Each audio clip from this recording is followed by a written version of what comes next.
Dans La bête humaine, Émile Zola nous plonge au cœur de l'univers impitoyable du chemin de fer à la fin du XIXe siècle. Jacques Lantier, conducteur de locomotive, semble mener une vie de routine et de solitude entre Paris et Le Havre. Mais derrière ce visage calme se cache une bête, une pulsion meurtrière, une folie héréditaire qui le ronge en silence. Lorsqu'il est en contact avec une femme qu'il désire, un besoin de tuer monte en lui, irrésistible, sauvage. Un soir, Jacques est témoin d'un drame à bord d'un train, le meurtre du haut fonctionnaire Grand Morin. Derrière ce crime, un couple tordu, Roubaud, un sous-chef de gare jaloux, et sa femme Séverine, belle, trouble, victime et complice à la fois.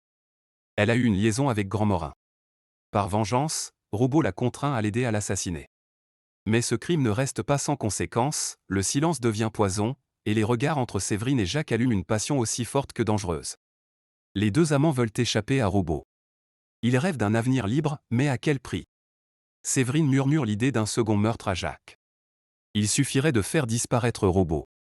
Mais Jacques, hanté par sa propre noirceur, n'arrive pas à passer à l'acte. Sa folie le dévore, ses instincts prennent le dessus. Dans un moment de délire incontrôlé, ce n'est pas Roubaud qu'il tue, c'est Séverine.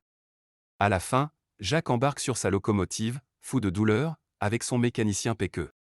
Les deux hommes se disputent, se battent, et tombent du train lancé à pleine vitesse.